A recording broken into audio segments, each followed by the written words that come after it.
मैं आज आपको बताने वाला हूँ 12th क्लास की अकाउंटिंग फॉर पार्टनरशिप, साझेदारी लेखे। साझेदारी लेखे का सरल शब्दों में जो अर्थ है वो ये है, आशय ये है कि जब दो या दो से अधिक व्यक्ति मिलकर व्यापार करते हैं उसे साझेदारी कहा जाता है। उनका जो उद्देश्य है लाभ कमाना होना चाहिए, तो उसे साझेदारी कहा जाता है। साझेदारी संलेख में कम से कम 2 व्यक्ति और अधिकतम 20 व्यक्ति हो सकते हैं, और बैंकिंग व्यवसाय में 10 व्यक्ति। अब साझेदारी संलेख जो है पार्टनरशिप डीड। अब पार्टनरशिप डीड जो है आपकी ओरल भी हो सकती है और राइटिंग में भी हो सकती है, मतलब मौखिक भी होती है और लिखित भी होती है। अगर पार्टनरशिप डीड तैयार की जाती है या बनाई जाती है तो उसमें किन किन बातों का ध्यान रखा जाए। नंबर पहला जो है फर्म का नाम, नेम ऑफ द फर्म, कि फर्म का क्या नाम होगा। आपकी फर्म से मिलता जुलता कोई अन्य नाम तो नहीं है, उसका चुनाव अपने को करना होता है और उसको लिखना पड़ता है, ये सबसे पहली शर्त होती है। दूसरा फर्म का पता, एड्रेस ऑफ द फर्म, कि फर्म के पता क्या होगा कि जहाँ अपना व्यवसाय अपने को बिजनेस करना है। नंबर थर्ड जो है एरिया ऑफ बिजनेस, व्यापार का क्षेत्र। व्यापार का क्षेत्र क्या होगा, आपका प्रांतीय होगा कि राष्ट्रीय होगा कि अंतर्राष्ट्रीय होगा। उसके बाद नंबर 4 है name and address of partner, साझेदारों के नाम व पते। इसमें समस्त साझेदारों के नाम व पते संलेख में लिखे जाते हैं। Number 5 admission of new partner, नए साझेदार का प्रवेश। इसमें ये भी ध्यान दिया जाता है कि शर्त रहती है कि नए साझेदार का प्रवेश दिया जाए या ना दिया जाए। अगर दिया जाए तो किन शर्तों पे दिया जाए, कितनी पूंजी लेकर आएगा, क्या कार्य करेगा, उसको क्या प्रॉफिट मिलेगा, उसका रेशियो क्या होगा, ये इसमें रहता है। नंबर 6 है पार्टनर्स कैपिटल ऑफ पार्टनर्स, साझेदारों की पूंजी। ईच पार्टनर कितनी कैपिटल लगाएगा फर्म में, उसकी फर्म की टोटल कैपिटल क्या होगी।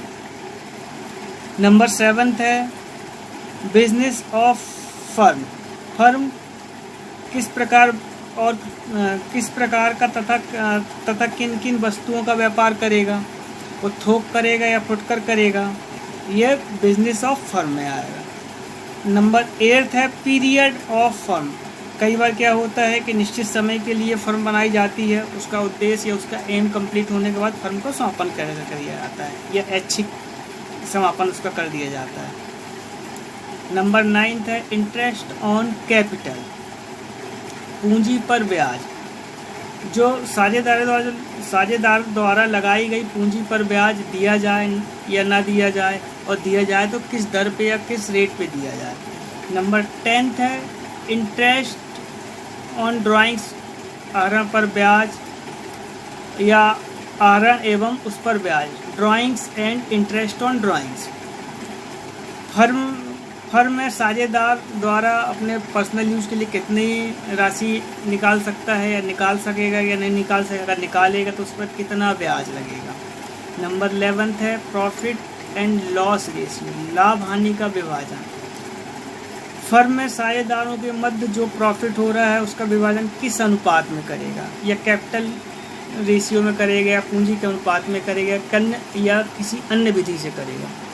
नंबर 12 है सैलरी एंड कमीशन, वेतन एवं कमीशन। किसी साझेदार को वेतन व कमीशन दिया जाएगा, ये जो साझेदार उसमें फर्म में सक्रिय है या उसमें सहयोग कर रहा है तो उसको कितना कमीशन या वेतन दिया जाएगा। नंबर 13 है लोन ऑफ पार्टनर, साझेदार को ऋण, आवश्यकता पड़ने पर साझेदार को ऋण ले सकता है या नहीं ले सकता। अगर ऋण लेगा तो उसकी टर्म्स एंड कंडीशंस क्या होगी, या कितने समय के लिए लेगा, उस पर ब्याज की दर क्या होगी। नंबर 14 है लोन बाय फर्म। इसी प्रकार जो है कि फर्म को अगर मान लो आवश्यकता पड़ रही है लोन की, तो वो साझेदार से ऋण ले सकता है, अगर ले सकता है तो किन शर्तों के अंतर्गत लेगा, उसकी ब्याज दर क्या होगी। नेक्स्ट है वैल्यूएशन ऑफ गुडविल, ख्याति का मूल्यांकन।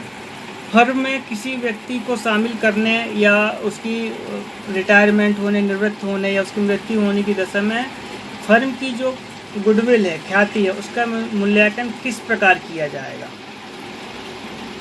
नेक्स्ट है अकाउंटिंग एंड इट्स अकाउंटिंग, लेखा व उसका अंकेक्षण। जो फर्म है उसकी जो अकाउंट मेंटेन कर रहे हैं उसका ऑडिटिंग कराएं या ना कराएं, और कराएं तो किन दशाओं में कराएं, ये है। नेक्स्ट है डिस्ट्रीब्यूशन ऑफ वर्क, कार्य का विभाजन। अब फर्म चल रही है, कौन पार्टनर क्या काम करेगा उसका डिस्ट्रीब्यूशन करना या उसकी योग्यता अनुसार उसको वर्क देना, ये कार्य का विभाजन होता है। उसके बाद है number 18 operating of bank, bank खाते का परिचालन। अब फर्म का हिसाब किताब किस बैंक में खोला जाएगा या उसको संचालित कौन करेगा, परिचालन कौन करेगा, किसको अधिकार है, किस पार्टनर को, सभी करेंगे या किसी एक पार्टनर द्वारा किया जाएगा, ये भी शर्त उसमें डाली जाती है। नेक्स्ट है 19 साझेदारों का बीमा, इंश्योरेंस ऑफ पार्टनर्स। अब साझेदारों का बीमा कराया गया या नहीं कराना है, अगर मान लीजिए बीमा कराया गया है तो जो अगर उसकी किसी की साझेदार की डेथ हो जाती है तो उसकी जो अमाउंट या इंश्योरेंस क्लेम की जो राशि प्राप्त होगी उसको किस प्रकार डिस्ट्रीब्यूट किया जाएगा, ये कंडीशन रहती है। नेक्स्ट है 20 इन केस ऑफ इंसॉल्वेंसी, दिवालिया होने की दशा में। किसी साझेदार के दिवालिया होने की दशा में उसका जो लाइबिलिटीज है किस प्रकार किस अनुपात में वहन करेंगे या उसको किया जाएगा। नेक्स्ट है साझेदारों का निकाला जाना, या मान लीजिए किसी साझेदार द्वारा या पार्टनर द्वारा जानबूझकर अपने कर्तव्य को पूरा नहीं करता है या फर्म को नुकसान पहुंचाता है तो उसको फर्म से निकाला जा सकता है या नहीं, ये क्लॉज उसमें होना चाहिए। नेक्स्ट है साझेदारी का समापन, डिसॉल्यूशन ऑफ पार्टनरशिप फर्म, किन किन परिस्थितियों में या किन कंडीशनों में फर्म का समापन किया जाए। या कोई साझेदार मान लो पागल हो गया या उसकी मृत्यु हो गई है तो ऐसी दशा में फर्म को चलाएंगे या नहीं चलाएंगे, ये क्लॉज इसमें होना चाहिए। उसके बाद जो नेक्स्ट है सबसे लास्ट आर्बिट्रेशंस क्लॉज, पंचायती वाद। कई बार क्या होता है कि साझेदारों के मध्य जो है विवाद उत्पन्न हो जाता है तो उस विवाद को निपटारा करने के लिए पंचायती वाद होता है।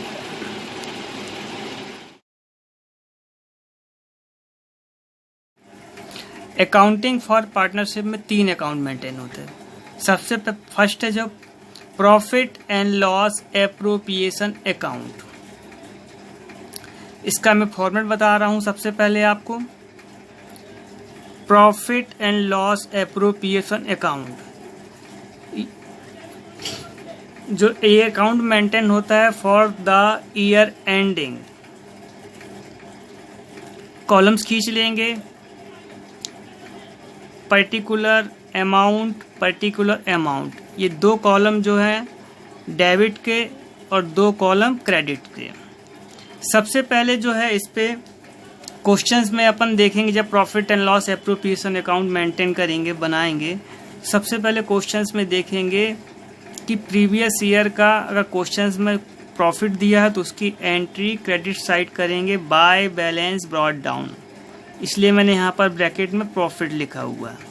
जितना भी दिया है उसको अपन यहाँ पर क्रेडिट साइड मेंटेन कर लेंगे। इन केस क्वेश्चंस में अगर लास्ट ईयर का या प्रीवियस का लॉस दिया हुआ तो उसकी एंट्री डेबिट साइड होगी to balance brought down, bracket में मैंने इसलिए लॉस लिखा हुआ है। उसके बाद अब डेबिट साइड की एंट्रीज देख लेते कि कौन कौन सी एंट्री डेबिट साइड होगी। तो डेबिट साइड उसके बाद एंट्रीज होगी to interest on capital,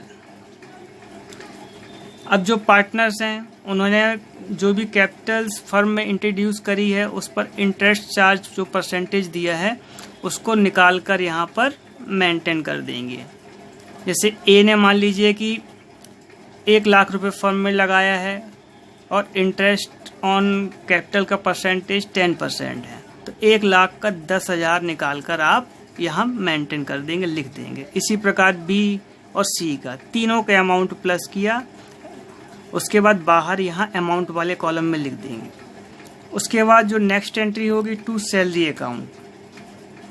firm में अगर कोई पार्टनर अपना समय दे रहा है, वर्क कर रहा है, तो फर्म द्वारा उसको सैलरी दी जाएगी। सैलरी क्वेश्चंस में पर मंथ भी लिखी हो सकती है। अगर पर मंथ लिखी है और अकाउंट 12 महीने बाद मेंटेन हो रहा है, ईयर एंडिंग में हो रहा है, तो इंटू 12 कर देंगे। और अगर पर एनम दिया हुआ है तो पूरी सैलरी अपन यहाँ पर लिख देंगे। उसके बाद टू कमीशन अकाउंट।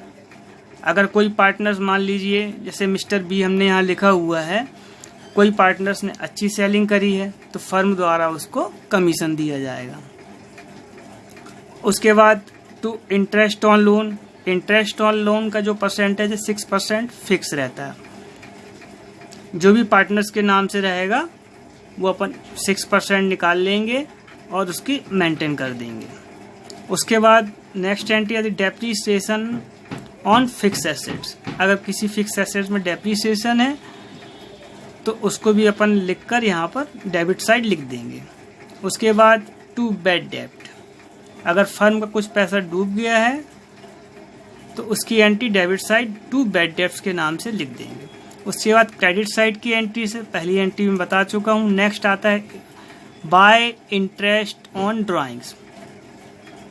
क्वेश्चंस में अगर पार्टनर्स इंटरेस्ट ऑन ड्राइंग्स दिया हुआ है तो वो अपन मेंटेन कर देंगे और तीनों को ऐड करके बाहर लिख देंगे। By drawings. हाँ, एक चीज़ का ये भी ध्यान रखना है कि profit and loss appropriation account में अगर कोई पार्टनर कैश में विड्रॉल करता है पर्सनल यूज के लिए, ड्राइंग्स होती है, तो उसकी entry profit and loss appropriation में नहीं होती। लेकिन अगर कोई पार्टनर गुड्स विड्रॉल करता है फर्म से अपने पर्सनल यूज के लिए तो उसकी एंट्री यहाँ पर होगी प्रॉफिट एंड लॉस अकाउंट में। तो वही एंट्री मैंने बताया, बाय ड्राइंग्स अकाउंट, ब्रैकेट में अपन गुड्स लिख दिया या जिस पार्टनर्स ने विड्रॉल किया उसका नाम आ जाएगा।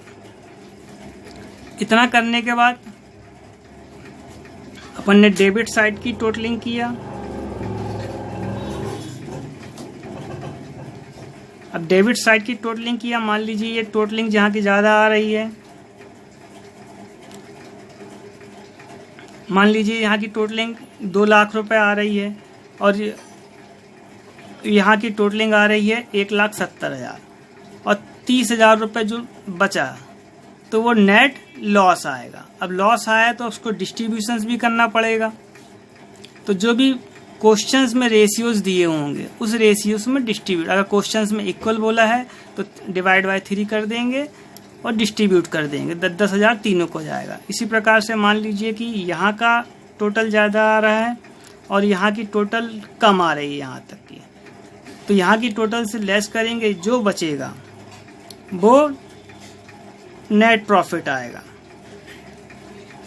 और नेट प्रॉफिट आएगा उसको अपन तीनों पार्टनर्स में डिस्ट्रीब्यूट कर देंगे जो भी क्वेश्चंस में रेशियो दिया होगा। और यहाँ लिखेंगे net profit transfer to capital oblique current account. इसी प्रकार से लॉस में भी लिखेंगे by net loss transfer to capital and current account. ये तो हो गया profit and loss appropriation account. उसके बाद जो अकाउंट मेंटेन होता है कैपिटल अकाउंट। तो कैपिटल अकाउंट में 2 कंडीशन होती है। फिक्स कैपिटल्स, मतलब अगर कैपिटल जो है पार्टनर्स द्वारा अगर फिक्स कर दी गई है, एक बार लगा दी तो वही रहेगी। तो जब फिक्स कैपिटल्स की कंडीशंस रहेगी, क्वेश्चन में मेंटेन बोला जाएगा, तो उसमें आपके 2 अकाउंट मेंटेन होंगे। पार्टनर्स कैपिटल अकाउंट फर्स्ट और सेकंड होगा partners current account. Fluctuating Capitals में एक ही मेंटेन होगा पार्टनर्स कैपिटल, उसी में सारी एंट्रियां हो जाएंगी जो एंट्री पार्टनर्स से रिलेटेड हैं। तो दोस्तों आज मैंने आपको पार्टनरशिप के बारे में बताया है और प्रैक्टिकल के लिए profit and loss appropriation account समझाया हुआ है और कैपिटल अकाउंट बताया हुआ है। नेक्स्ट वीडियोस में मैं इसके क्वेश्चंस आपको बताऊंगा, तो इसको आप देखते रहिए। स्टेप बाय स्टेप्स मैं इसमें समझाऊंगा। मेरी वीडियो स्टेप बाय स्टेप देखने के लिए लाइक करें, सब्सक्राइब करें, शेयर करें और बेल आइकन दबाएं, जिससे मेरी वीडियो आसानी से आप तक पहुंच सके। धन्यवाद।